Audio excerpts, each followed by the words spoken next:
Энэ хуулийг бүрэн дэмжиж Баасан байна. жаргал гишүүнийг оруулаарай. Мансууруулах юм сэтгэх нөлөөд үүссэн эргэлтэн хяналттай явах тухай хуулийн шинжилсэн хариулга орж ирж байгаа.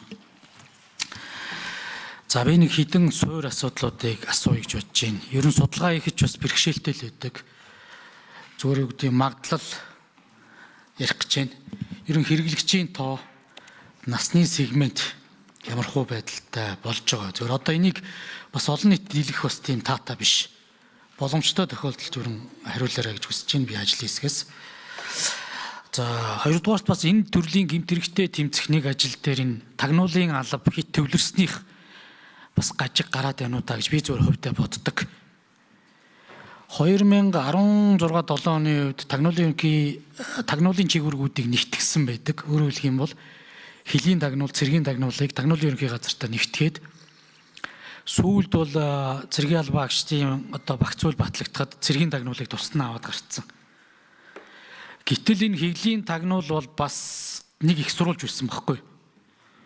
Тагнуулын ерөнхий газар бас нэг их сурвалж энэ дээрээсээ бас их сурвалжуудаа тулгаад энэ гэмтэргүүдийн илрүүлэлт өгнө гайгүй байд юм шиг санагддаг. Тэгж ч бас хуучны хүмүүс ярьдаг. Гэтэл энэ тагнуулуудыг нэгтгэх гэдэг юм уу ганцхан их сурвалжтай болсон нь энэ мэдээллүүд яг хууль сахиул галдан дээр ирдэггүй. Тагнуулын байгууллага дээр ирдэг. Энэ дээрээс бас тодорхой хэмжээний мэдээлэл ирүүл энэ чинь шалах хариаллын хувьд цагдаагийн байгууллагад ирнэ шүү дээ. Цагдаагийн энэ чиглэлийн алба руу. Тэгэхээр энэ мэдээллүүд бүрэн ирж шалгагддаггүй юу гэдэг ч гэсэн эргэлзээтэй байхгүй. Тэгэхээр энэ дээр одоо хилийн тагнуулын албыг буцаагаад хил хамгаалал ерөнхий газарт нь өгөх энэ тал дээр ер нь засгийн газар ямар байр суурьтай байгаа нэг энэ асуулт байна. За хоёрдугаарт энэ үндэсний жигсаалттай болох асуудал байгаа. Энэ сэтгцэд нөлөөд бодисолон за энэ эмийн асуудал төр. Бид энэ конвенцийн жигсаалтыг бариад л яваад байдаг. Үндэсний жигсаалтаа бас конвенцтэй нийцүүлээд энүүндээ нийцүүлээд бас хурдтайгаар нэмэлт өөрчлөлтүүдэд шийдэд явбал энэ төрлийн бас гэмт хэрэгээс уршин сэргийлэх бас нэг хариуцлагаас одоо завшуулахгүй байх нэг үндэслэл байгаа. Тэгээ нөхцөл байдал бас дамжихаас өмнө сэргийлж бас болоод байгаа. Хизээ үлээс нөгөө мими илүү те энэ бодис чинь нөгөө жагсаалттай хийж чадахгүй байж идэл явсаар агаал тээврийн жолоочт нь бүгд одоо мими эргэлж унтдаггүй ингээд үндсэндээ ядардаггүй гэдэг юм уу одоо ингээд зомби ирэх маягтай ингээд байж идэг ийм юм л орцсон. Тэгээ энэ сүулдэ ингээд залуу илүү хэрэглэгчлөө ингээд орчод байгаа байхгүй. Тэгэхээр энэ үндэсний жагсаалт гэж одоо бий болгож гаргах уу энэ дээр бас нэг хариулт өгөөч. За ял хариуцлагын хувьд салах ёстой синтетик буюу лабораториор гаргаж авж байгаа хард амхин дээр илүү их ял хариуцлага өгөх ёстой. Байгалийн гаралтай дээр бол одоо тодорхой хэмжээ. Гүцэхөө. За хэн хариулах вэ? Амар сайхан сайд хэн хариулах вэ? За 3 дугаар микрофон. Мөнх Эрдэнэт сайд. За улсын хурлын гишүүдэд энэ өдрийн амгалан хайлтгая. За сайн зэрэг гишүүний асуултанд хариулъя. Сүүлийн 9 жилийн байдлаар гэмт хэргийн судалгаа бас байгаа. Энд одоо холбогдогчийн байдал, насны бүтэц, хүүсийн бүтэц, нийгмийн байдал, боловсрол гэд. Тэгээ би энийг бас танд асуултын дагуу хариулаад өгье. За нийт гэмт хэрэг газар зүүн байршлын хувьд бол Улаанбаатар хотод 83.3% үлдэгдэж байгаа. За орон нутагт бол 16.7%. За насны байдлаар авч үзвэл 13-аас 17 насны хүүхэд холбогдсон бол 107 хүн буюу нийт гэмт хэрэгт эзлэх хөв 4.4%. За 18-аас 25 насных 1223 буюу 50.4%. 26-аас 35 нас буюу 868 хүн. За эзлэх хөв бол 35.8%. За 36-аас дээш насны хүн 224 9.2%тай. За хүүсийн бүтцийн хувьд бол эрэгтэй 2180 90% нь, эмэгтэй 242 10% байна. За нийгмийн байдлын хувьд бол ажилгүй иргэд бол 1442. За энд бол бага насны залуучууд их одоо холбогдож байгаатай холбоотой асуудал байгаа. 1442 бол 59.5%. За хуваарь хөдөлмөр эрхлэгч 454 буюу 18.7%. За оюутнууд 217 8.9%.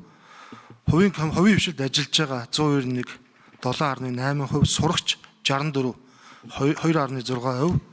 За бусад ингээд төрийн бус байгууллага 23 хүн 0.9, төрийн албаа агч 19. За 0.7%.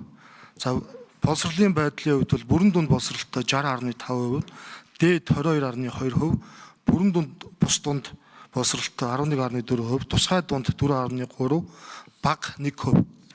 За ийм одоо статистик тоон судалгаа бол манай улс их хурлах байгууллагуудын хэмжээнд байна. За хоёр дахь асуудлын хувьд бол Тагнуулын ерхий газрын одоо энэ хар тамхитай тэмцэх үйл ажиллагааны хүрээнд гүйцэтгэж байгаа гол асуудал бол хөлийн одоо гадаадаас орж ирж байгаа энэ одоо гэмтэрхтэй тэмцэх асуудал байгаа. За энэ бодлогыг зангидж байгаа газар нь бол энэ олон байгууллагууд оролцож байгаа учраас ер нь бид энэ шинэ хуулийн төслөөрөө бол үндэсний хороон дээр энэ оролцож байгаа байгууллагуудын мэдээллийг нэгтгэж, босруулалт хийж, цаашид одоо авч хэрэгжүүлэх арга хэмжээгээр арга хэмжээгээ боловсруулахад ашиглах энэ чиглэлээр ажлыг өөрөөр хэлбэл үндэсний хорооны үйл ажиллагааг идэвхжүүлэх. Мэдээж энэ гэмт хэрэгтэй тэмцэх үйл ажиллагааны өрөөнд Тагнуулын ерхий газар, за хил хамгаалалт гүйцэтгэх хариулах уу?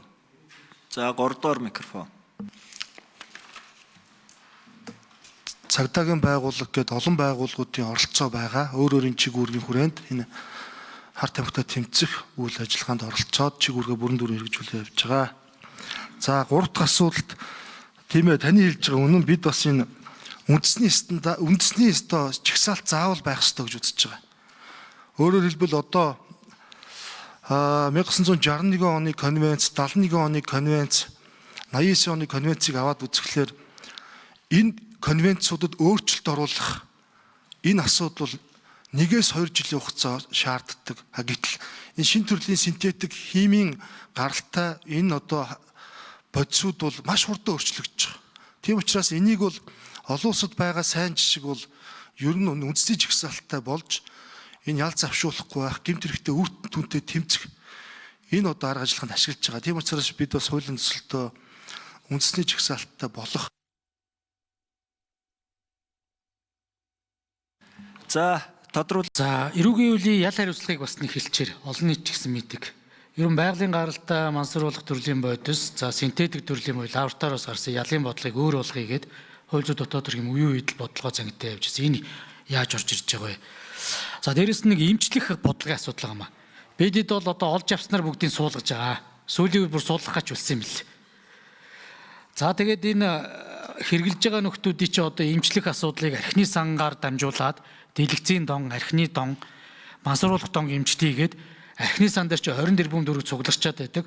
Одоо хүртэл нэг ийм орд ир дид үтцийг бий болгох ажил удаашралтай. Сангийн ам нь архины санг авчиад төрийн мөнгө гэж үзээд байдаг. Энэ мөнгийг чин архи үйлдвэрлэгчид дидэр тутамдаа өндөр градустай архинаас өгөөд ийм нийгмийн хариуцлага өрөөнд өгч байгаа байхгүй. Энэ хуулийн би өөрөө бодлого боловсруулад явсан гэд төрийн мөнгөтэй хутгалдаад ингэ болтгүй. Тэгэхээр энийн дээр ямар одоо бас зүйлүүд хийх гэж байна. Хоёрдугаарт энэ аптек.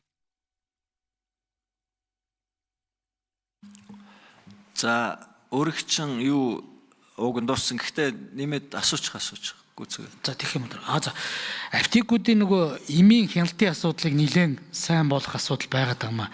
Ер нь энэ аптекуудаар анхлан одоо орж байгаа хүмүүс ч шууд орж байгаа. Аптекуудаар ийм одоо мансууруулах төрлийн эмүүдийг аваад тэгээд одоо цаашдаа илүү их өндөр доозоор хэрэгэлдэг ийм зүйлүүд рүү орж ийн. За бид тэгээд ерөн зүгээр энэ мансууруулахтай тэмцдэг үндэсний ороо гэхээс илүүтэй бас энэ нууц тал дараагаар илрүүлдэг мэдээллүүдээ олж авдаг энэгээр баталгаатай байх ёстой.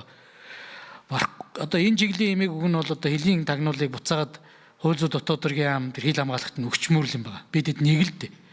Тэгээ аль талдаа ингээ хяналтаа хэрэгжүүлээд явах нь зүйтэй байгаамаа. Ер нь тэгээд Тагнуулын ерөнхий газар дээр бас төвлөрүүлээд энэ дээрээс бас л нэг хугацаа идэв шүү дээ. За дараагийн нэг асуудал энэ нөгөө хэрэглэгчээ тогтоох буюу сүүлийн үед энэ улс орнууд чинь ингээд байгалийн гаралтайг нь хэрэглүүлээд хэрэглэгчээ тогтоогоо синтетикээс нь болиулах арга барил барьж гин. Зүгээр манаа дээр ямар бодлогыг одоо энэ хуулийн хүрээнд. За ажлын хэсэг 3 дугаар микрофон. За сайн зэрэг гишүүний асуултанд хариулъя. За бид шинэ төсөлтөөр бол энэ ял шийтгэлийн бодлого дээр гол оруулж ирж байгаа өөрчлөлт бол энэ тунгийн хэмжээ. Өөрөөр хэлбэл одоо бол өнөөдөр хүчин төгөлдөр үйлчилж байгаа эрүүгийн хуулиар бол ямар хэмжээний тун хэмжээний хувьд хар тамхи одоо төрлийн бодис хэрэгслээс үл хамаарад яг адилхан ялын бодлого хэрэгжиж байгаа. Тэгээ энэ одоо шүүхтэр хууль хэрэгжилж байгаа байдлыг харахаар их хэмжээний тун хэмжээтэй одоо энэ хар тамхины хууль бус хэрэглээтэй холбоотой асуудал төр зарим тохиолдолд тэнцэх ял онооцсон. Гэтэл харьцангуй бага тун хэмжээтэй энэ одоо хар тамхины төрлийн бодис төр бол илүү чанга ял онооцсон. Тэгэхээр энэ юунаас харагдаж байна гэхээр бид бас энэ олон улсын жишгийг барьж энэ одоо хар тамхитай холбоотой хэрэг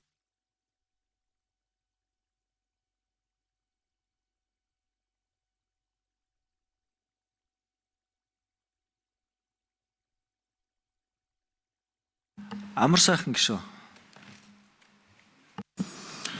За тодруулж нэгдүгээрт сайн зураг гишүүний асуусан энэ